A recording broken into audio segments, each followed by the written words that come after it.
Hey there, I'm Jennifer Perkins, and today I'm hanging out with Nikki Williams, and we're working on a brew holster. So far we have cut out all the leather pieces, we have done our stamping, and now it is time to add the brown and the black dye. All right, well first let's put our gloves on because we're getting a little messy. All right, we want to dye the leather, not our hands. You can use sponges, but I think that they tend to saturate the leather a little bit too much. I've tried a lot of different things. Actually, I got these from an automotive shop. I think that they're used for waxing. But we're gonna use them for leather dyeing now? They work well for me. And it's really important that you don't oversaturate, because part of the look is that we want the natural leather to come pop through. Out. So I'm just gonna barely put this in here. Now that is dye specifically made for leather. Yes. So I'm just gonna get some of the excess off here, especially when I'm doing my first piece. And I actually really, when I'm starting these projects, I like to start on the holster because it's not as visible. And just do some really light strokes, and you can already see that the stars are kind of popping here. And you know, I'm getting a little bit in there, but it's okay, just as long as it's not overly saturated. So I'm gonna give this one to you to finish this one off, and then I'm gonna go to the front piece and just be really careful over my letters here. I'm just gonna even it out a little bit, and then I'm gonna move on to doing the edging. I'm gonna give you one of these daubers, and these are wool daubers, and we are going to use our black now, and again, same thing, really important to get the excess off there. All right. And then you're just gonna go all around the edges. And then what I do is I just let it overhang just a little bit, and it's going to add just a nice frame. Now, these can be found at your craft store. When you're using the black, be careful that when you have it on your fingers, I know, that you're not gonna grab the front of the holster. Okay, now that our edges are done, we're just going to paint the letters. Again, using black. You don't even really need to do all of the brown parts.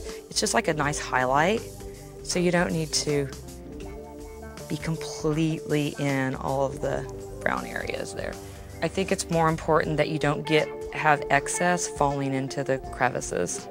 So after we have everything all dyed and dried, then we got to assemble our holster. I'm going to start actually just by doing the strap that's going to go from the front piece to the bottom piece. The bottom. And you'll want to be sure you use a drill bit that is going to work with your rivet sizes. We don't want to drill too big of a hole and then have our rivets kind of loosey-goosey in there. Yeah. I'm just going to center it, and I'm going to drill through both pieces here. And there we go.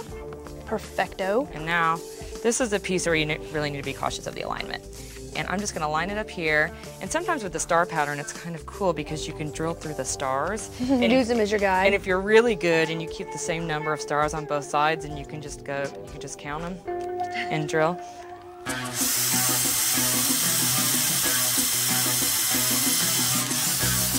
We're going to now do the piece that fits onto your belt. All right. There's gonna be 2 rivets that attach this front strap to the back.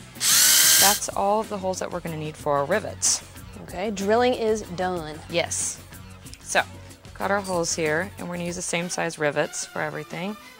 And I'm just going to use my rivet setter and my handy mallet. I'm just going to tap this a few times. And what the rivet setter does is you don't want to hit directly onto the rivet. It would work, but it would damage the face of the rivet. And then we're going to do the sides. So one thing that I'd like to do here is, you know, you see you have a kind of a weird shape right now. Kind of stretch it out, like grab a beer. And this, we know it's gonna work. You know what? I need to drill a hole to my back here because I want to be sure that my alignment's right. And I'm just gonna rivet this one.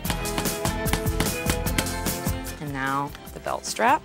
If you happen to put a rivet in, and for whatever reason you have something really crooked and you want to remove a rivet, I learned this the hard way, but you don't want to just do it by hand and pull it out. You can actually drill right through the back of it. Through the back of your rivet? Yeah, and it'll pop right off. Oh, well, good to know.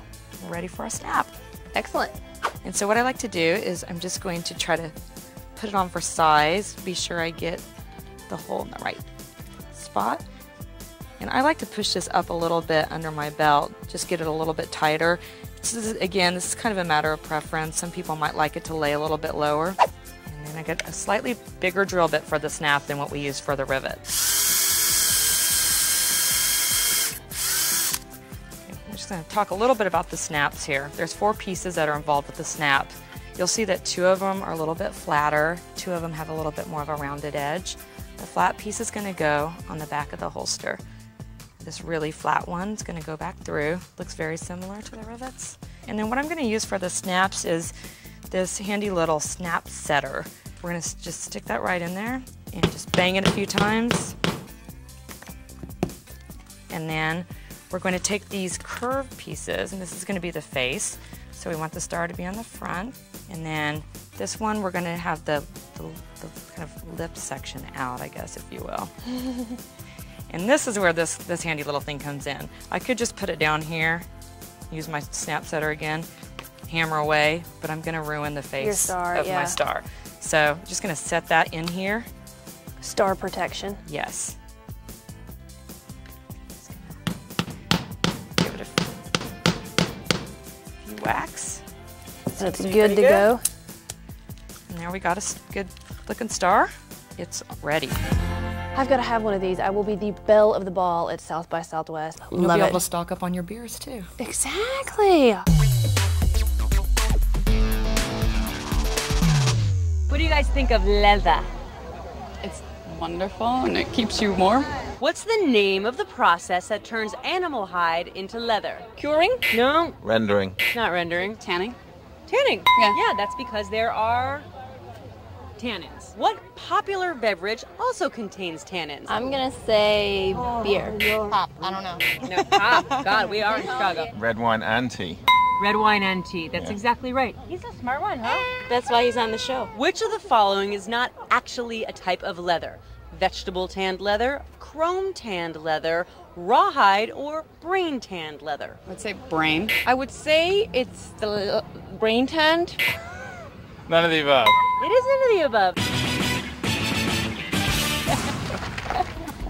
We need to add one more thing to make this holster perfect.